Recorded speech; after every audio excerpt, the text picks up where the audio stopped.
పితా పుత్ర పవిత్రాత్మ నామమున ఆమెన్.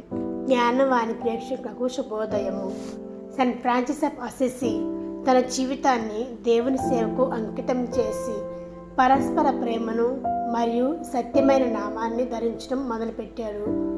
ఆయన ఒక బిరుదు లేదా సామ్రాజ్యం లేని జీవితం ద్వారా ఆయన ఒక నిదర్శనాన్ని సమాజానికి అందించారు. ఆయన తన స్వార్థాన్ని వదిలి దేవుని ఆజ్ఞలను పాటిస్తూ తనకు తాను పరిపూర్ణమైన జీవితం గడిపినారు. ఈరోజు మనము Saint Francis of Assisi Rome నగరంలో భిక్షగాడిగా ఉండటం గురించి ధ్యానించుకుందాము. ఒకరోజు ఫ్రాన్సిస్ సంపన్నురాలైన దుకాణం యజమానురాలితో మాట్లాడుచున్నాడు. ఒక భిక్షగాడు తన దగ్గరకు వచ్చి, దేవుని ప్రేమ కొరకు నాకు భిక్షమేయండి అని అరిచాడు. భిక్షగాడిని పట్టించుకోకుండా ఫ్రాన్సిస్ ఆమెతో మాట్లాడుతూనే ఉన్నాడు.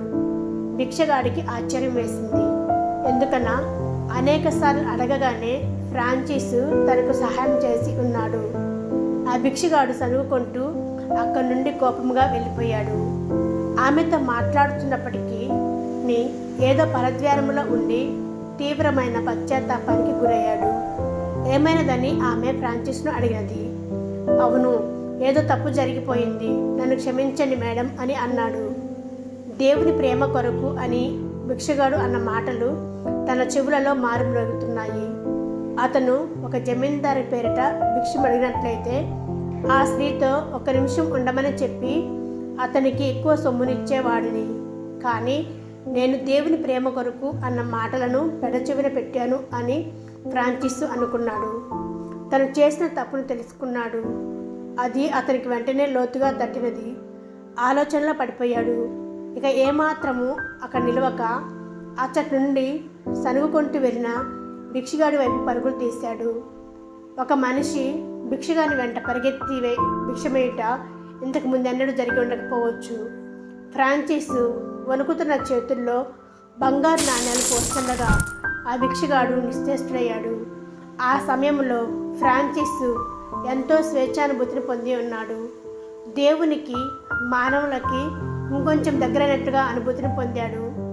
ఒక భిక్షగాడు అవమానింపబడకుండా భిక్షాన్ని స్వీకరించడం చరిత్రలో మునిపెన్నడూ జరిగి ఉండదు.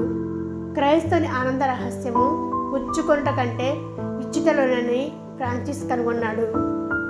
త్వరలోనే ఫ్రాన్సిస్ భిక్షగాళ్ళ నిరాశ్రయుల సహవాసంతో ఎక్కువగా ఉండడం ఆరంభించాడు. దారిలో భిక్షగాడు కనిపిస్తే తన దగ్గర ఉన్న మొత్తం డబ్బులు ఇచ్చేవాడు. డబ్బు లేనిచో తన టోపీని కానీ పై చొక్కాని కానీ దానం చేసేవాడు. పూర్వము యేసు ప్రభునకు ఎంతో దూరంగా జీవించి ఉన్నాడు. భిక్షం వేయటలో క్రీస్తుని పోలి జీవించుటకు మధ్యన ఎంతో వ్యత్యాసం ఉన్నదని ఫ్రాన్సిస్ తెలుసుకున్నాడు.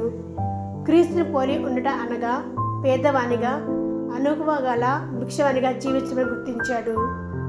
కానీ అసిసిలో అలా జీవించడం ఫ్రాన్సిస్కు ఊహించలేనిది. రోమ్ నగరం చేరుకొని నేరుగా సెయింట్ పీటర్స్ బసిలికాకు వెళ్ళి కొన్ని గంటల పాటు ప్రార్థనలో గడిపాడు. బసిలికా కుడివైపుననున్న ద్వారం గుండా బయటకు వచ్చాడు. అచ్చట పెద్ద సంఖ్యలో భిక్షగాళ్ళు భిక్షం కొరకు అరవటం చూసి ఫ్రాన్సిస్ నివ్వెరపోయాడు. త్వరగా వారి దగ్గరకు వెళ్ళి తన పర్సులో ఉన్న మొత్తం సొమ్మును వారికి దానం చేశాడు. ఇంకా అక్కడ అనేక చేతులు తన వైపు చాచి ఉండటం చూశాడు. ఆ సన్నివేశము తన మనసులో చెరగని ముద్ర వేసినది. భిక్షగాడిగా మారాలనే బలమైన కోరిక తనలో పెరిగినది. కొద్ది సమయంలోనే తన వస్త్రములను మార్చి ఒక భిక్షగాడికి ఇచ్చి అతని స్థానంలో ఫ్రాన్సిస్ కూర్చున్నాడు. తన చేతులు చాపుచుండగా అవి వణుకుతున్నాయి. దానం చేయుటకు అలవాటు పడిన చేతులు ఇప్పుడు భిక్షమవుటకు రాస్తున్నాయి. అలా చేయుటకు సిగ్గుపడ్డాడు. కానీ ఏదో విధముగా ప్రభు నామమున నాకు కొంచెం ధర్మం చేయండి అని నత్తిగా పలికాడు. కొద్దిమంది బొద్దుగానున్న తన బుగ్గరం చూచి నీచుడా అని కొనిగారు. చాలామంది అతనిని అసలు పట్టించుకోలేదు. ప్రార్థనా శక్తితో యేసు నామమున దయచేసి నాకు కొంచెం ధర్మం చేయండి అని మళ్ళీ అడిగాడు. కొద్దిమంది దయతలచి కొన్ని నాణ్యములను ఆయనపై ఇచ్చారు. సాయంకాలానికి తోటి భిక్షగాలతో లేచి వారు తినదే తిని వారు పరుండిన చోటే తను పండుకున్నాడు. ఎవరికి నచ్చినా నచ్చకపోయినా ఫ్రాన్సిస్ ఇప్పుడు ఓ భిక్షగాడు, దేవుని కొరకు భిక్షగాడుగా మారాడు.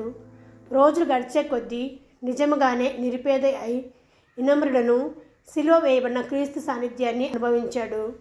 ఇతరుల ముందు చేతులు చాచడంలో, ఇతరుల దయాదాక్షిణ్యాలపై ఆధారపడటంలో ఉన్న భావాన్ని రుచి చూచాడు.